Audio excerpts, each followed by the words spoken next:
Assalamualaikum warahmatullahi wabarakatuh. Nama saya Adela Rahmania. Saya dari perwakilan kelompok 3, mata kuliah Governansi Digital, jurusan Administrasi Publik. Saya di sini akan menjelaskan tentang e-payment. E-payment adalah sistem pembayaran perdagangan elektronik memfasilitasi penerimaan pembayaran elektronik untuk transaksi daring. Juga dikenal sebagai subkomponen dari pertukaran data elektronik. Sistem pembayaran perdagangan elektronik menjadi semakin populer karena meluasnya penggunaan belanja dan perbankan berbasis internet. E-wallet, kris, PayPal, kartu kredit, transfer bank.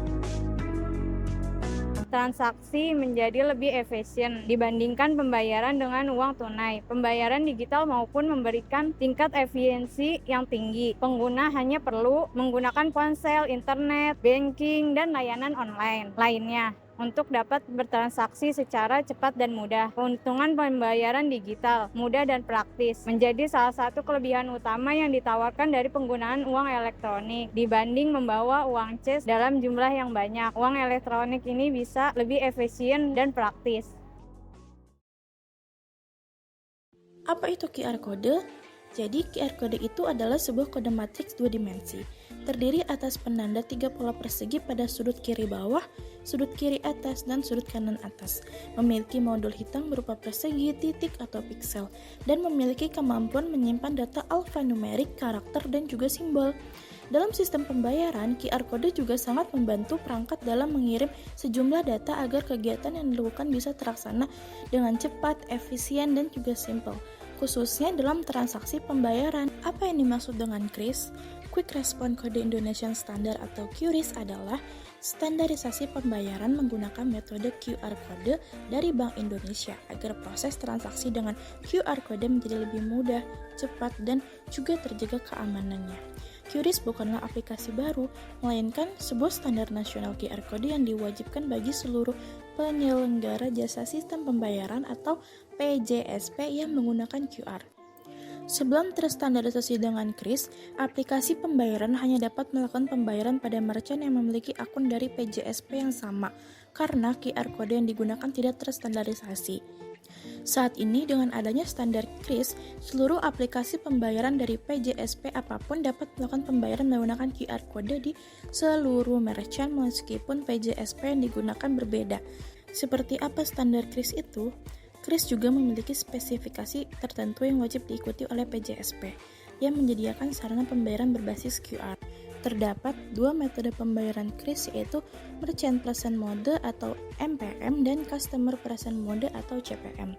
Pada metode QRIS MPM, merchant memampilkan QR Code pada media stiker, papan informasi atau LCD, yang kemudian di-scan dengan menggunakan ponsel konsumen.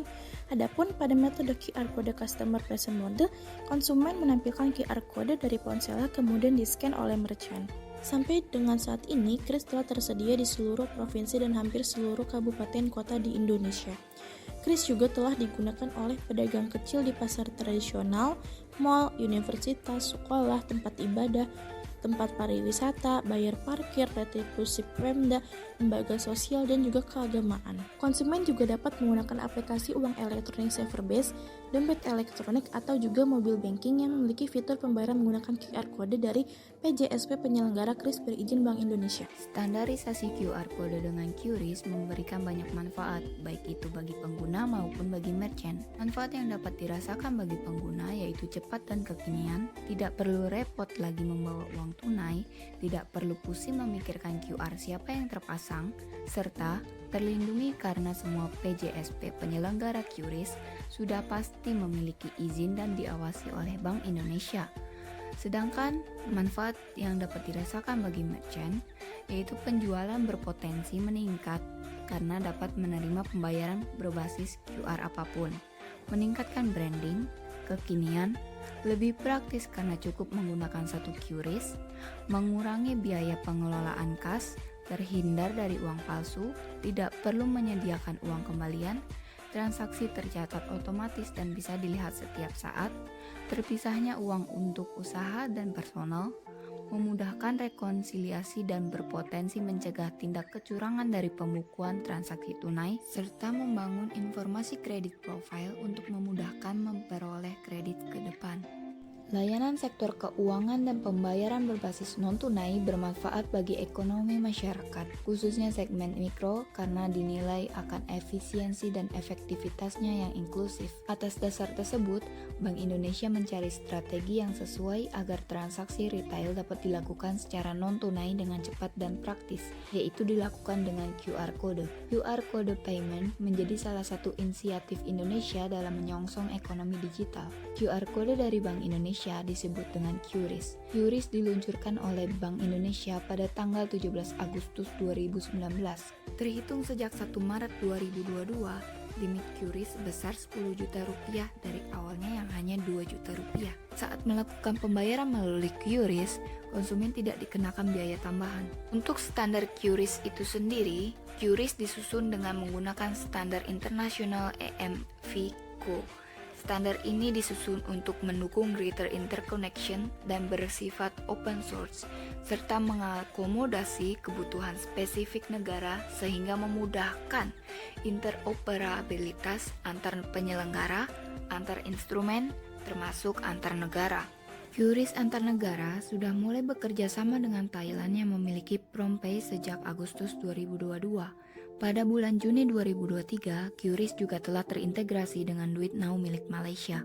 Implementasi koneksi QRIS dengan Nets milik Singapura direncanakan akan terlaksana di tahun ini. Regional Payment Connectivity secara umum saat ini bisa dimanfaatkan untuk transaksi perdagangan yang juga sedang dikembangkan untuk fasilitas transfer atau pengiriman uang.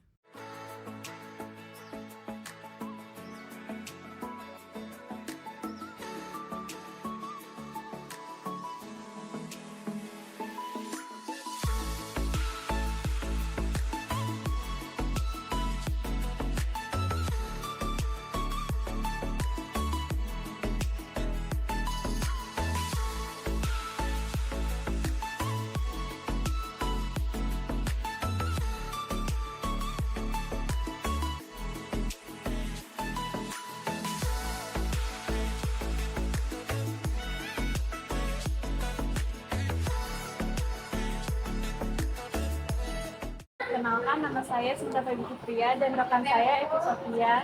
Di sini kami ingin mewawancarai mengenai UMKM yang menggunakan metode QRIS. Berikut caranya.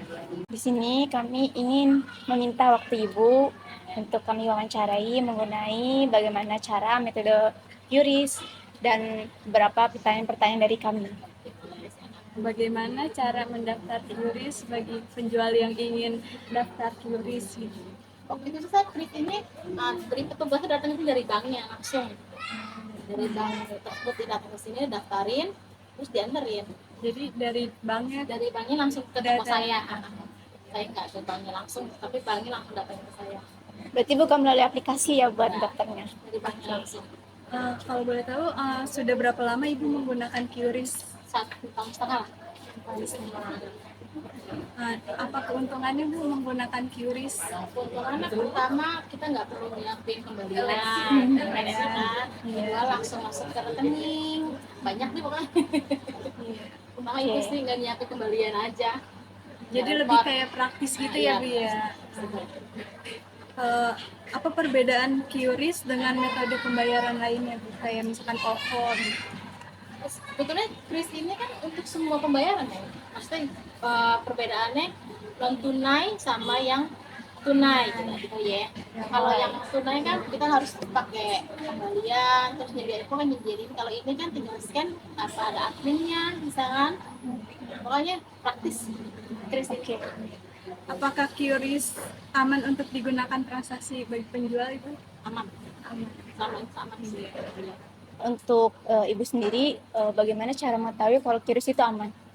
Sedangkan Ibu kan belum, dalam jangka waktu baru 1,5 tahun, belum ada bertahun-tahun puluhan gitu. Selama 1,5 tahun ini sih nggak ada kendalanya sih, aman-aman aja. Sesuai saldonya yang masuk, yang pas di scan, sama pokoknya yang pas pembukuan itu sama stabil aja gitu, nggak ada apa-apa. selama pemakaian. Dan untuk pembayaran QRIS itu ada biaya adminnya nggak sih Bu? Nggak kena biaya. Gratis berarti ya? Oke, dan yang menanggung itunya, yang menanggung aplikasi QRIS itu siapa? Dari pihak banknya, Dari pihak bank banknya yang nanggung? kan itu dia kris saya ini kan masuk ke rekening saya. Langsung gitu ya? Oke. Dalam pemakaian QRIS dalam jangka panjang gitu, itu ada kayak jaminan biaya buat di banknya. Kayak misalnya Ibu ini kan baru pakai 1,5 tahun, kalau Ibu makainya 10 tahun berikutnya, itu ada biayanya kah? Nantinya sekiranya ada. Kayaknya kayak pada umumnya bank aja ada biaya bulanannya. Iya. Seperti itu. Kalau itu biaya Masukin kan ke rekening kayak bank umumnya aja, ada biaya admin dari banknya masing-masing ya. Iya. Banknya masing-masing gitu doang sih. terus dalam Kecuali krisnya kris dari OVO, dari GoPay gitu. Iya, Itu dia tanpa biaya admin ya. Tapi kalau misalkan kris OVO, kris GoPay itu masing-masing. Kamu punya GoPay nih, berarti scan-nya ya harus GoPay doang. Kalau ini kan untuk semua, GoPay bisa, Dana bisa, semua pembayaran bisa. Iya, baik Bu, terima kasih. Terima ya, kasih Bu. atas waktunya. Ya, Bu. Misi Ibu, Iya, mau beli, mau pesen. Mau rasa apa, Neng? mau permen karet, es permen karet yang biru 1, yang strawberry 3, yang oreonya 1. Jadi 5 ya. Permen karetnya 4, Oreo ini 1 ya? Iya, Satu iya. warna biru, pinknya 3 ya? Oke, Bu ya. Iya Bu. Ini, Neng, pesanannya udah jadi, Neng? Oh iya, makasih. Ibu, saya pembayarannya dengan menggunakan QRIS ya, Bu. Boleh. Ya. Ya. Iya, Bu. Dapatnya ya. Neng.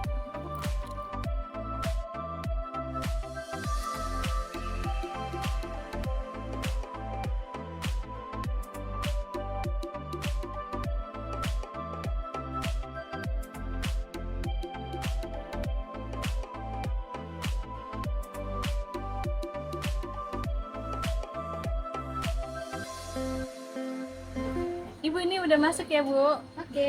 Mama udah masuk. Makasih ya. Iya, makasih Bu. Sekian video dari kelompok 3 yang kami buat. Kurang lebihnya mohon maaf. Wassalamualaikum warahmatullahi wabarakatuh.